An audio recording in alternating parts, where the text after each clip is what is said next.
बिस्मिल्लाहिर्रहमानिर्रहीम, अस्सलाम वालेकुम। आज का ये व्लॉग मैंने ख़ास तौर पे बच्चों के लिए बनाया है, लेकिन इसे बड़े भी देख सकते हैं। मेरे साथ मेरा नवासा इब्राहिम है। इब्राहिम, नवासे को क्या कहते हैं स्वीडिश में? बॉर्न कहते हैं। और इनका नाम है मोहम्मद इब्राहिम चौधरी। आप किस क्लास में पढ़ते हैं? थुआन में। ये दूसरी क्लास में पढ़ते हैं। स्वीडन के शहर वेस्टरोस में रहते हैं। तो इब्राहिम, आज आप क्या सुनना चाहेंगे, किस बारे में बात करें? कोई डेनमार्क के बारे में। डेनमार्क की कोई कहानी जी। डेनमार्क से जो है वो बच्चों की कहानी। तो आज हम आपको जो है वो एक कहानी सुनाते हैं। बड़ी मज़े की कहानी है जो डेनमार्क की है। और डेनमार्क का आपको पता है कि स्वीडन के साथ है। क्या कहते हैं उसको? नूडन में है जी। और डेनमार्क की एक बड़ी मज़े की कहानी है। और वहाँ पे एक हमारे बहुत अच्छे लिखने वाले हैं जिन्होंने बच्चों के लिए बहुत कुछ लिखा है। और उन्होंने डेनमार्क और दूसरे बहुत से मुल्कों की जो कहानियाँ ना, उनको उन्होंने उर्दू में लिखा है। और उन्होंने बहुत किताबें जो है वो उनकी छपी हैं। उनका नाम है नसर मलक। तो अगर आपको डेनमार्क की बच्चों की और कहानियाँ पढ़ने का शौक़ हो तो आप उनकी किताबें पढ़ सकते हैं। तो उन्होंने इब्राहिम एक बड़ी मज़े की कहानी जो है वो लिखी है। उसका कहानी का नाम है नन्ही माचिस फरोश बच्ची। ठीक है। माचिस का पता आपको क्या होता है? मेरे ख्याल से थैन स्टिक हो रहा है। हाँ, ये आपके पास है ना, ये दिखाएं। हाँ जी। तो एक बच्ची होती है डेनमार्क में, छोटी सी। और वो जो है वो माचिस जो है वो बाहर जाके बेचती है, फ़रोख्त करती है। वो इतने अमीर नहीं होता है मेरे ख्याल से। वो थोड़ा पैसे से उन्हें बिजनेस करना चाहिए। हाँ, तो उनके पास इतने पैसे नहीं होते।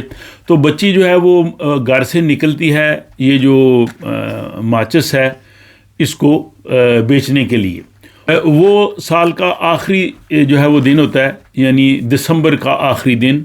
बहुत बर्फ़ पड़ी होती है, बहुत सर्दी होती है, लोग अपने घरों में होते हैं। और फिर वो बच्ची बेचारी जो है ना, वो उसके जूते भी इतने अच्छे नहीं होते, उनको पहन के घर से निकलती है। माचिस से उसने हाथ में पकड़ी होती हैं और वो उसकी कोशिश होती है कि लोग उससे कुछ माचिसें ख़रीद लें, उसके पास कुछ पैसे आ जाएं, वो पैसे लेके जो है वो घर आ जाए। तो अभी वो भी जा रही होती है, तो उसके पास से जो है वो दो गाड़ियां गुजरती हैं। वो उनसे बचने की कोशिश करती है। तो उनके जो उसके पैर से जूते भी जो है वो निकल जाते हैं, फटे पुराने होते हैं। तो एक जूता कहीं दूर बर्फ़ में गिर जाता है और दूसरे जूते को एक वहाँ से करीब गुजरने वाला जो एक कोई शरारती बच्चा होता है ना, वो पकड़ के जूता ले जाता है। वो लेता है। फिर वो कहता है ये बहुत अजीब। हाँ, उसके से हाँ, तो उसके पास फिर वो उसके पास जूते नहीं रहते। अब वो सर्दी में जो है वो बगैर जूतों के बर्फ़ में चल रही होती है, माचिसें उसके हाथ में होती हैं। वो उसका लोगों की तरफ देखती है कि उससे ख़रीद ले। फिर जब उसको बहुत सर्दी लगती है तो आगे जाके फिर वो एक माचिस की जो तीली है उसको आग लगाती है, ताकि थोड़ी सी जो है उसको गर्म हाथ उसके हों। तो थोड़ा सा वो गर्म करने की कोशिश करती है। वो सोचती है कि अब मैं किसी बहुत बड़ी जहाँ पे चूल्हा है उसके पास मैं बैठी हूँ, ताकि मेरे हाथ पाँव गर्म हो जाएं। और थोड़ी देर में फिर वो जो माचिस की जो तीली होती है वो ख़त्म हो जाती है। वो ज़्यादा देर तो नहीं जलती ना जी। वो हम दिखाता है। हाँ, ये स्टिक्स, ये उसी स्टूल स्टिक्स आपको नजर है। ये ब्राउन ये माचिस पे ये जो जलता है तक ये ख़त्म होता है ना। ये ख़त्म होता है फिर वो जल सकता नहीं। हाँ, तो उसने फिर उसके बाद फिर वो एक और जलाती है। और अब जब वो जलाती है ना, तो वो देखती है कि अंदर बहुत से लोग, एक घर होता है उसके अंदर वो खाने खा रहे होते हैं। आपको पता है साल का आखिरी दिन होता है, न्यूयॉरशॉफ्टन जिसको कहते हैं। और वो बेचारी भूखी भी होती है। और अंदर देख के उसको फिर वो बड़ा जो है वो दिल चाहता है कि मुझे भी ऐसे खाने मिलें। लेकिन थोड़ी देर में वो उसकी माचिस की तीली भी ख़त्म हो जाती है। फिर इस तरह से करती है। फिर उसको सर्दी लग रही होती है, फिर एक वो तीली और जलाती है। वो जब और तीली जलाती है तो देखती है कि अंदर अभी भी घर में जो क्रिसमस ट्री होता है, आपको पता है जब यूल होता है तो उसको यूल ग्रान जो लगाते हैं उसको क्रिसमस ट्री कहते हैं। उसके नीचे बड़े तोहफे लोगों ने रखे होते हैं।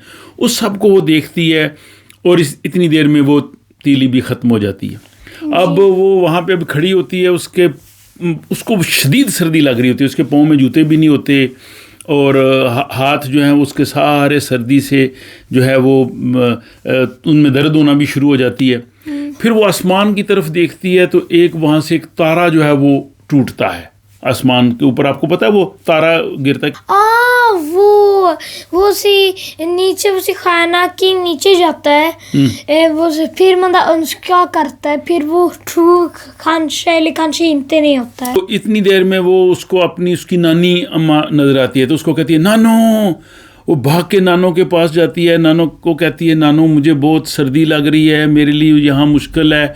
तो नानो उसको ऐसे उठा के ना तो फिर आसमान की तरफ ऊपर ले जाती है, यानी वो फिर बेचारी फौत हो जाती है।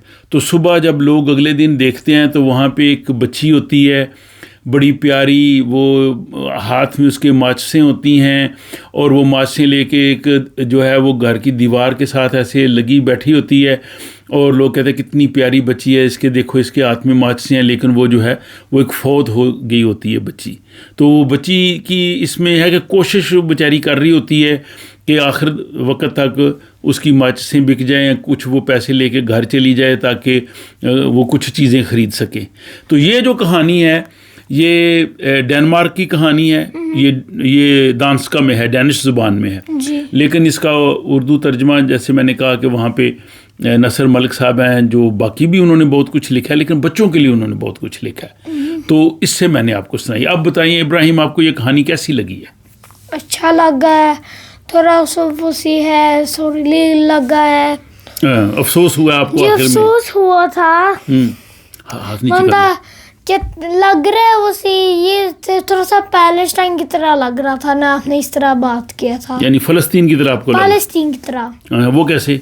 पैलेस्टीन उधर नमंदा वो सी है, उधर तो वॉर हो रहा है, जंग हो रहा है उधर। अच्छा। उधर वो सी इसराइल वर्सेस फलस्तीन। उधर में बहुत मंदा खाना नहीं ले सकता है, हाउस कोई भी नहीं है, उनके पास पानी नहीं है, सिर्फ उनके पास है कोई छोटा सा फील्ड, तो वो सोता है स्ट्रीट। तो आपको इस तरह से महसूस हुआ है। तो ये बिल्कुल आपने बिल्कुल सही इस चीज़ को किया है।